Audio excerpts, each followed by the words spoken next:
Welcome to day 8. Today we started with Helen Vassallo, who runs the blog Translating Women. Then we had music from Eleanor Vinyl. Then we had David Austin on Dread, Poetry and Freedom, his book on Lyndon Kwesi Johnson and sort of the exploration of Jamaican political ideas. And then we finished the evening with Laura Henhold on the wonderful Simone de Beauvoir. So diving into a little bit, each a little bit deeper. First of all, Helen Vassallo. It was so obvious that we should have her back this year. She is her talk last year was wonderful, and her talk this year is a sort of development of that. And she's so tightly ingratiated in the independent industry that she is writing a book on it.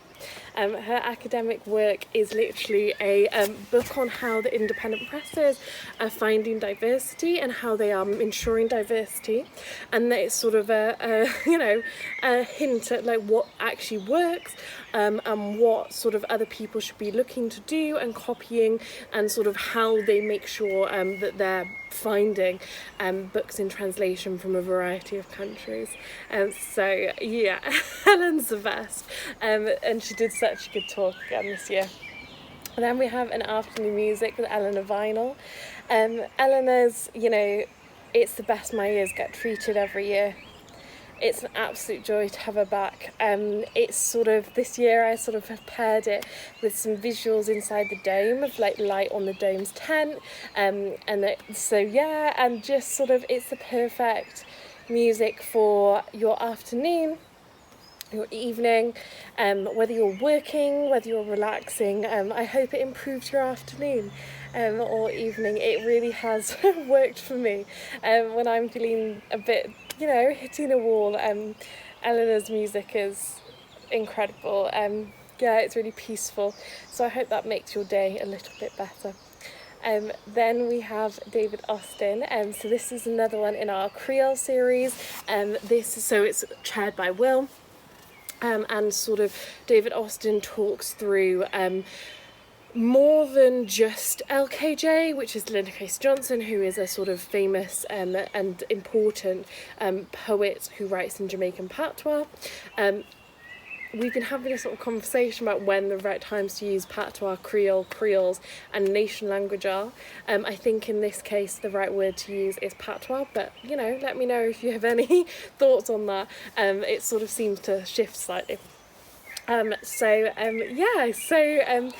a really, really lovely talk. It's sort of the way to, I think in particular, if you are like me and it's very much not your area of expertise, and you would like a sort of grounding in theory and in the people who you should go out and read if you would like to learn more about it, it is the talk for you.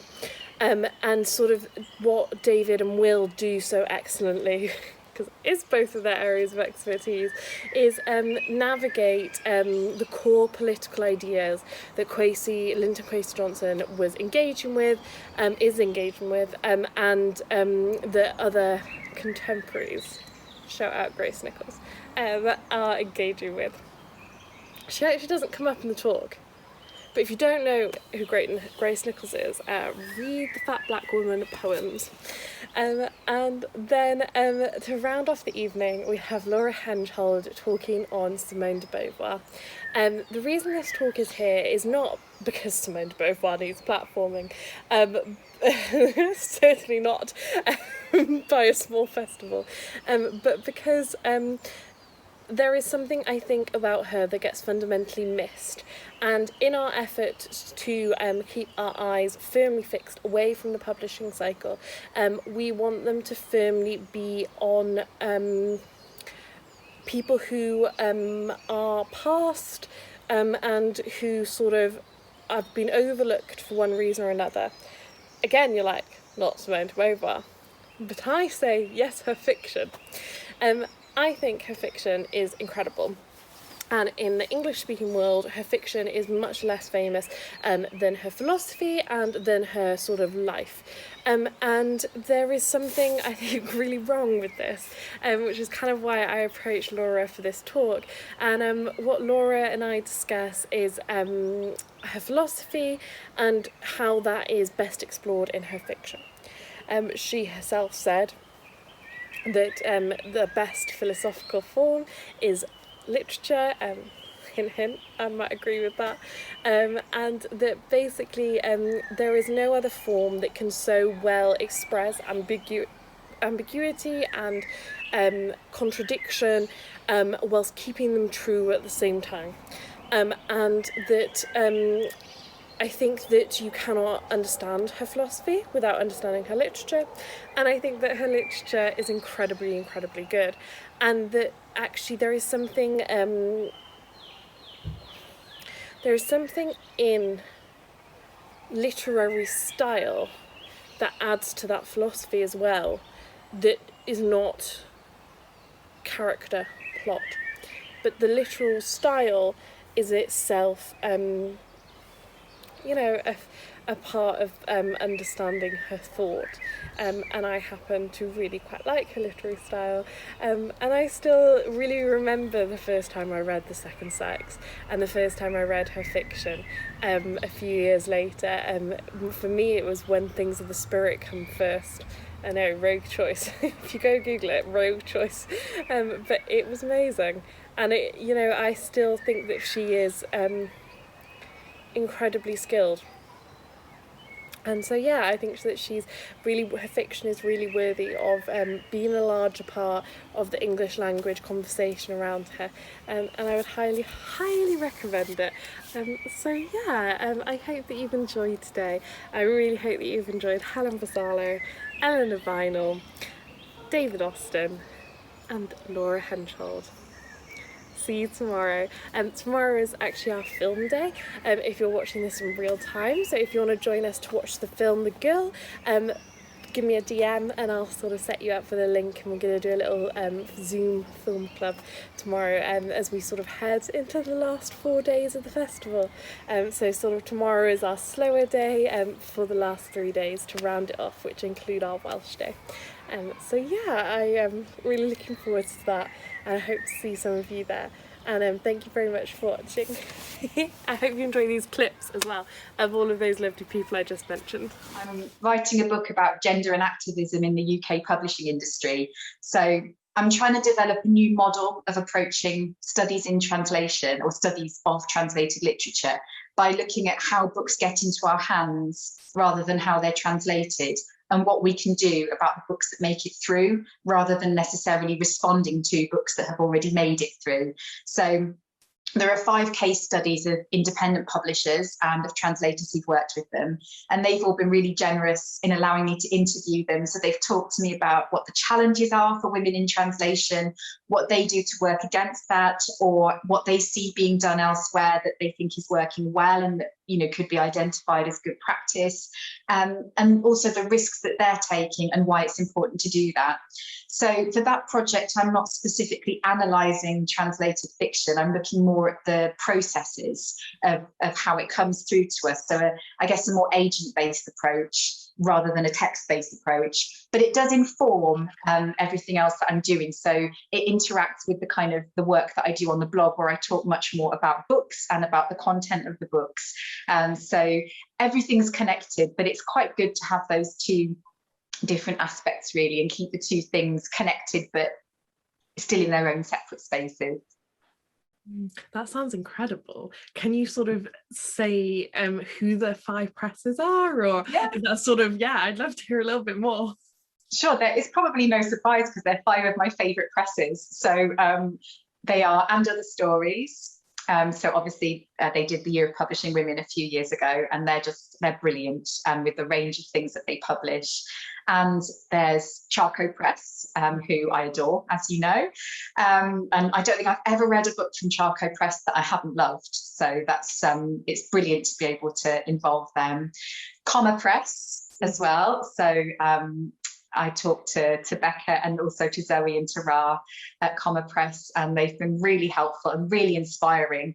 So at the moment, I've written my chapter on Comma Press and I'm 3,000 words over my own limit because there's just so much to say about the brilliant work they do. So I've got some serious editing to get on with. Then Fitzcarraldo Editions and Tilted Axis Press. So those are my 5 case studies.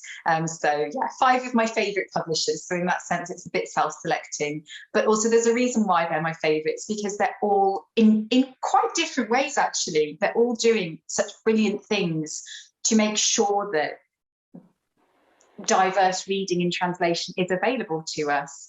They have different agendas, they have different focuses, but they're all really admirable for the way that they're taking risks, which I think is something essential, but obviously potentially terrifying, and can often be seen as undesirable.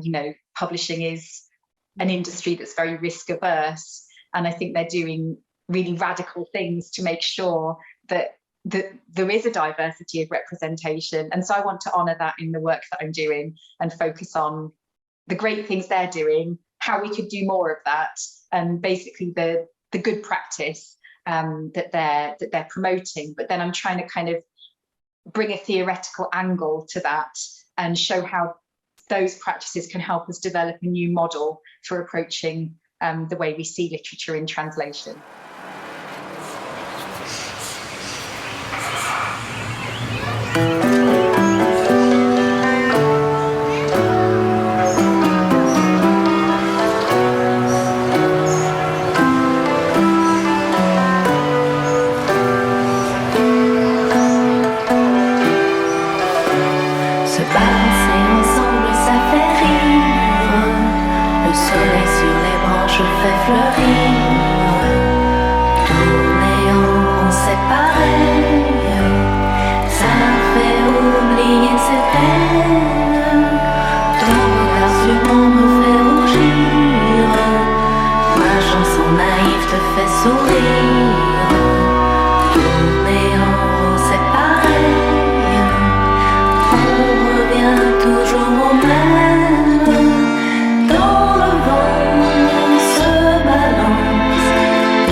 Referred to it as natural poetics.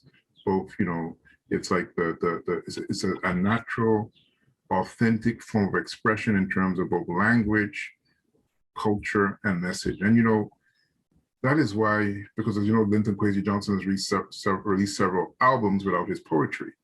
Right? It's embedded in the music itself, right? Which mirrors the poetry. It's embedded in the language of the poetry in terms of just language as language, and there's a way we can talk about how, for example, Derrida talks about, each, poetic language sort of, being a kind of secret that has its own kind of codes, and, it's a form of expression in and of itself, right? Which is almost separate from the meaning of the individual words when they're brought together. So it works on, as you're suggesting, like these multiple levels, right? And with Linton Kwesi Johnson's case, it's like it's the music. It's also the words on the page, It's the orality of it, how he expresses those words, right? And it's the how he expresses, how he articulates his own poetry, expresses his own poetry, and it's just the power of the word itself, right? And particularly when it's a different language, right? It's a language that is not germane to the context. In other words, by choosing to write and perform his poetry in patois as opposed to English, right? It's a political position. It's a statement in and of itself, right? And then, of course, we talk about Lyndon Crazy Johnson in the same way that he talked about Martin Carter, the great Guyanese poet, as being the political poet par excellence. So there's that other layer, which is what we usually emphasize the most, is the political message itself.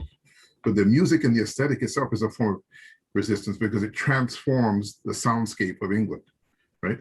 As it did transform the soundscape of Jamaica, where the music has its roots, right? Because it was transforming a context in which the people from below, for the first time, not for the first time necessarily, but first time in more recent times, right, were conveying the moods, sensibilities, and aspirations of the people down below in a society that was dominated from above. And of course, Rastafari and the Rastafarian aesthetic have played a huge role in determining the shape of that music and the sound of that music. I think one of the most distinguishing features of Beauvoir's fiction and philosophy, which was overshadowed for many years by the comparison and the affiliation with Sartre, is that when she talks about freedom and authenticity, it's not necessarily a matter of knowing who you are and then defending it before all possible adversaries to the world. It's a matter of figuring out who you are in the first place, and that only happens sometimes through disappointment, not by going and charging at the thing you know exactly what it is and who you are in relation to it, but by being torn away from by somebody that leaves you wondering, what am I? And you see characters, several of the characters in When Things of the Spirit Come First, have that happen to them.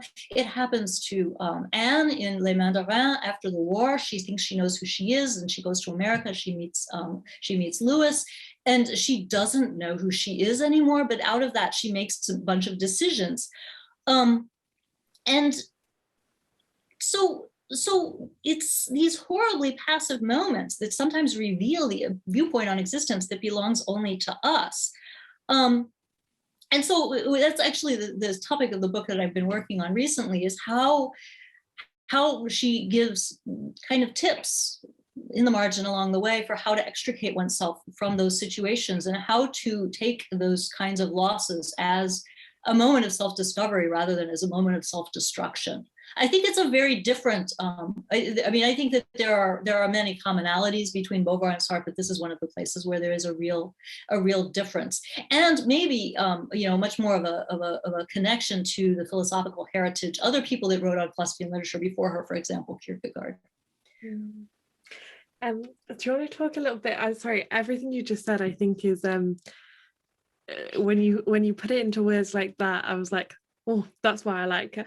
Is that why you like it? That's why I like it. That's exactly, like, that is just something I relate to so deeply. Everything you just said, that's how I feel, and that she's expressed that in her characters, and that's what is so relatable about them, and so compelling about her philosophy more generally.